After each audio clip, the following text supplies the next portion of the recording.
Hello everybody and welcome to Storm Reads, and today I'm going to be doing something a little bit different. I am going to be kind of wrapping up with my thoughts on the Virgin River series.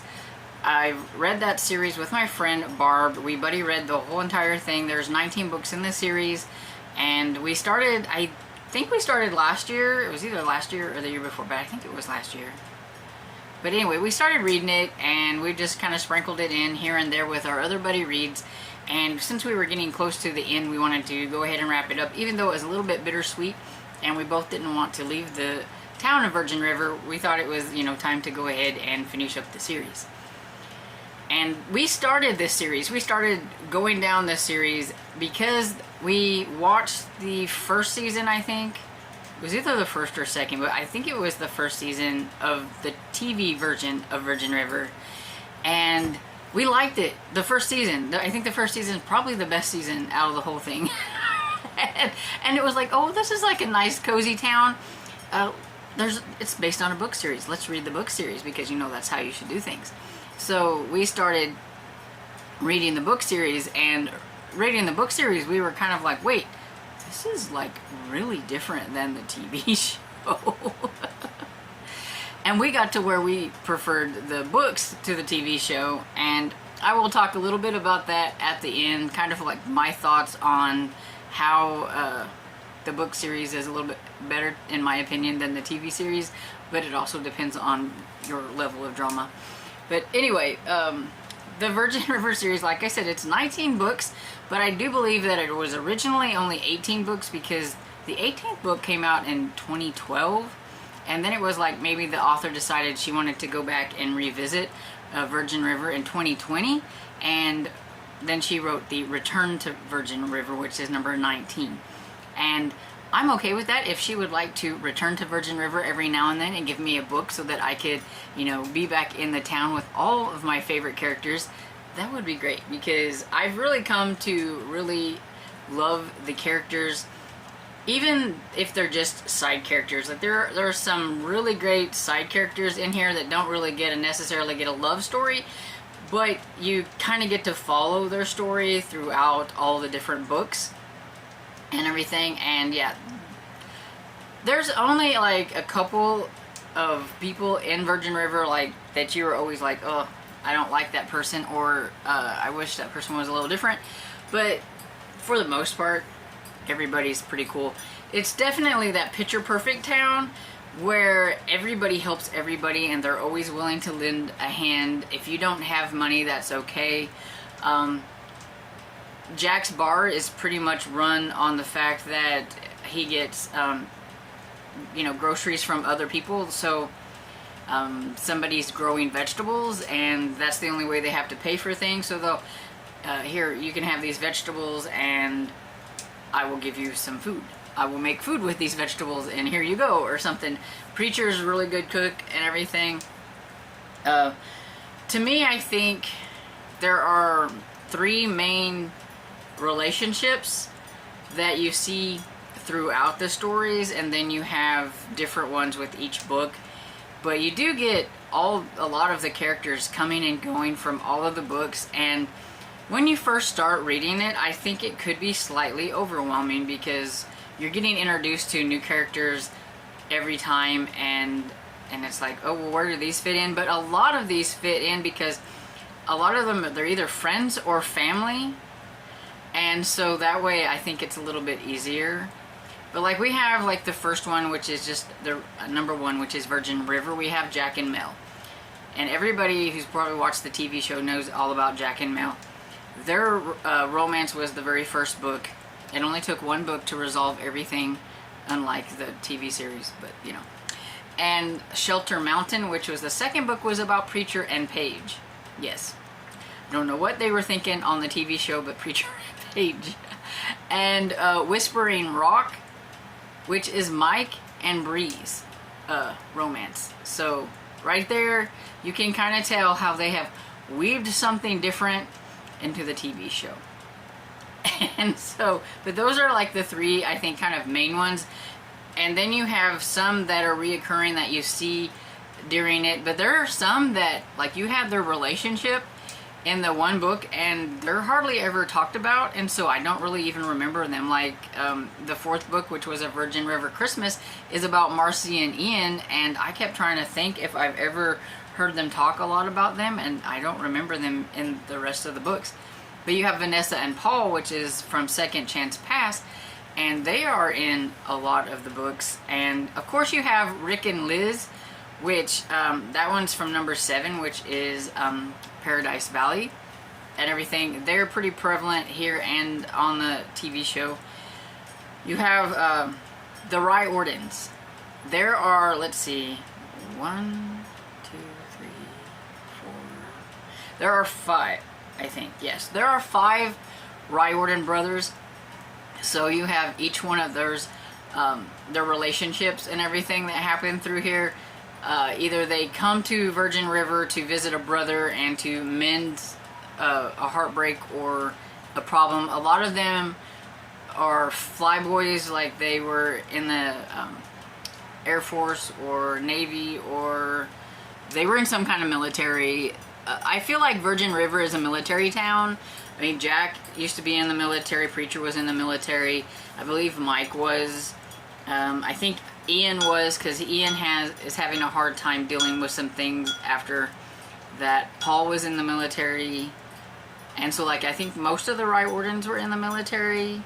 So yeah, I think it's very military heavy town or whatever. And so, but yeah, I would still say that even though I enjoyed every one of the books and everything, I still think that Jack and Mel and Preacher and Paige are like my favorites, and then Mike and Bree would be next. The one in here I think that I was very leery about, and I didn't know how to think about it, and that's because I'm not very good with relationships that involve preachers, especially other things like the steaminess of the relationship. It just, I don't know. Being a church-going person, that one just, I didn't really care for reading about that. I'll just be honest. It was weird. It just made me feel weird. And so that would be in, let's see, which one is that?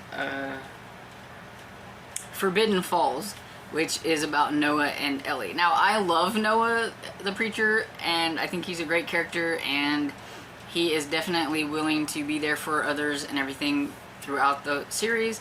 And Ellie, and it was kind of interesting. I think they had kind of probably more of the most interesting relationships, because if I'm right, I think she used to be a stripper, and so that was a little bit preacher and the stripper. But she's definitely very sweet, and I really liked her. But yeah, so overall I really like this series. Now there are a few like couples that I wanted to mention that are kind of throughout the series that don't ever really have their own story, but you get their story throughout, and that would be Dan Brady and Cheryl. And I have my thoughts on Dan Brady and the TV show, because I'm pretty sure that one of the characters, we figured this out, who that character is in the books and who he is on the TV show, and it's like totally, they went off the rails with that one. But Dan Brady, he had his share of problems. He was in the military. He was one, I think, that Jack knew. I'm trying to remember and everything. And Cheryl, you get her throughout some of the books too, and you learn that she's kind of like the local alcoholic. Like she is always drunk. Every time you see her, she is drunk and everything. They have a really sweet relationship because they're both like two broken people, and how, you know, he kind of, you know, just kind of develops a like this like friendship with her, and tries to get her to see that she's more than the drink and everything. And you see that a little bit throughout the books and everything. So I thought their relationship was kind of cute. You have an older relationship. You have Walt and Muriel. And Muriel was an actress, and well, she still is an actress, but she's an older actress who come to Virgin River and decides that she wants to kind of make that like her home base.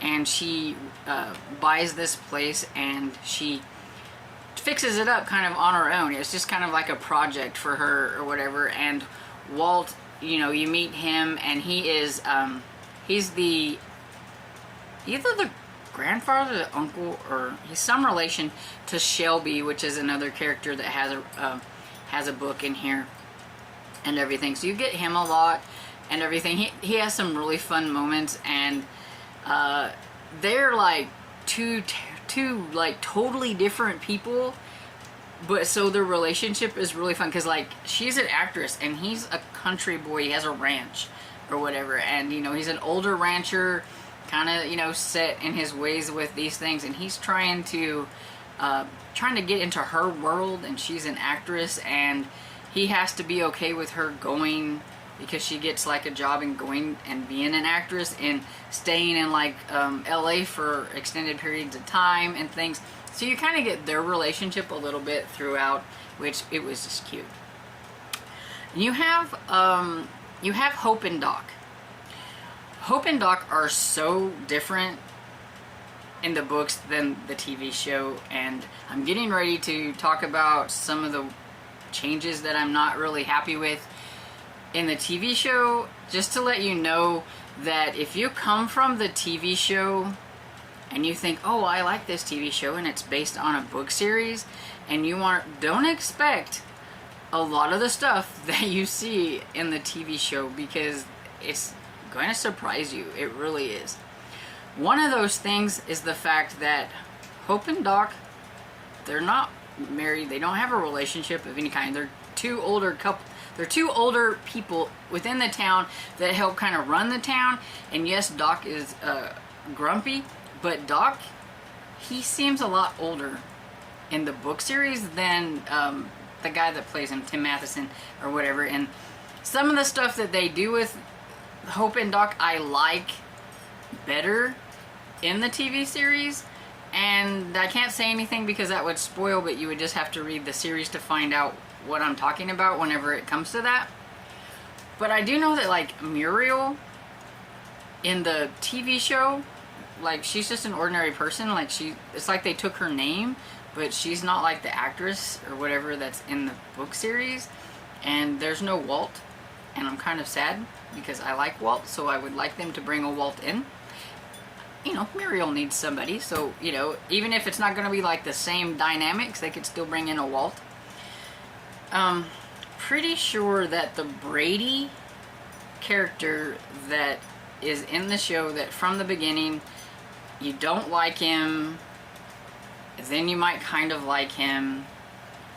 I'm pretty sure that's the Dan Brady that's woven in with the Cheryl character. And so I don't know what they're doing, but I don't like the fact that they've put Bree and Brady together because she belongs to Mike. in this series, in the book series, she has a relationship with a Mike. So I'm a little confused why they decided to go that route or what they're doing. I don't know. I haven't watched season 5 yet, that is out. But I've pretty much hate watched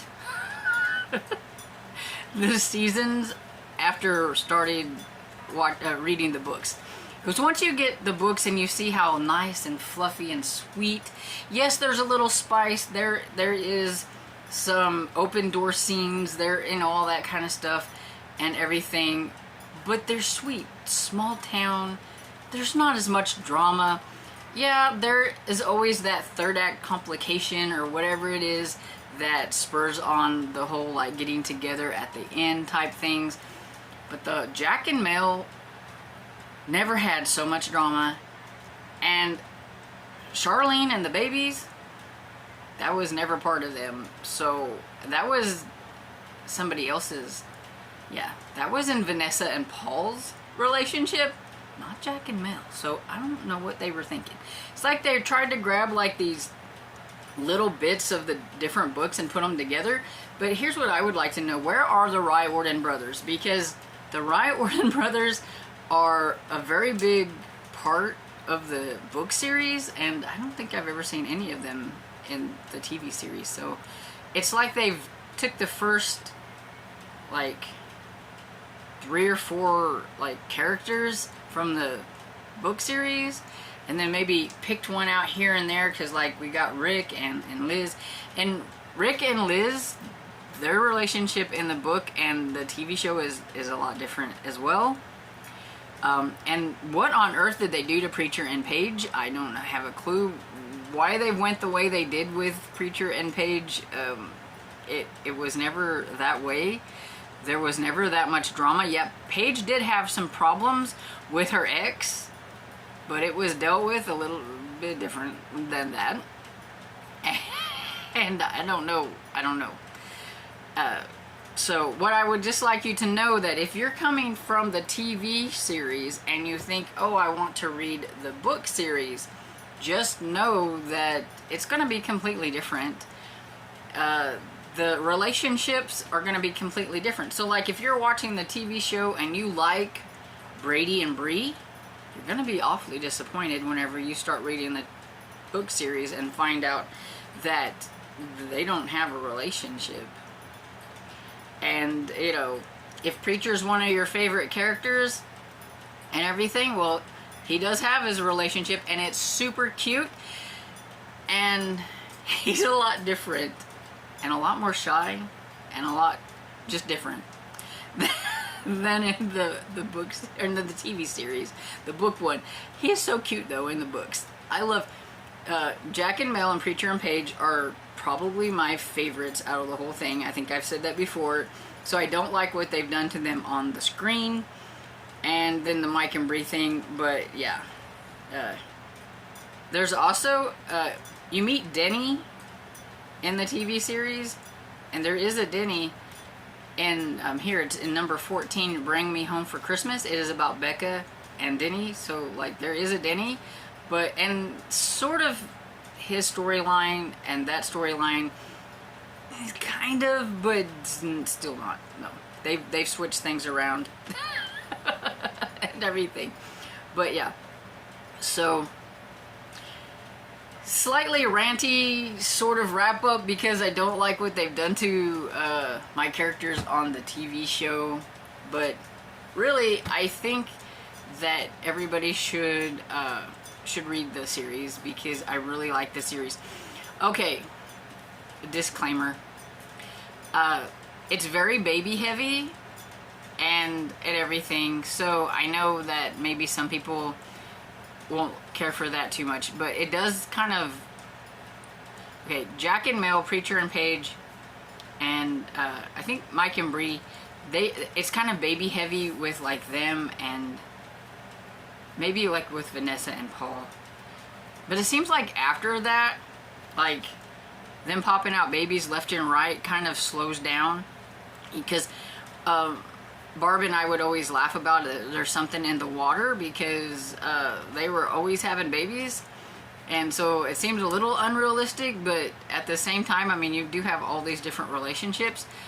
I understand like some people's not liking Jack and Mel's relationship, because she's technically not supposed to be able to have kids, or it's very complicated, and then all of a sudden, you know, she gets pregnant and things like that, and stuff. But yeah, they're definitely baby makers in this series, so just know that going into it. But yeah, so if you've read the TV series, let me know what you think about it. And have you watched the TV show? And let me know what your thoughts are with the TV show and the book series. And, you know, maybe you prefer the TV series to the books. I don't know.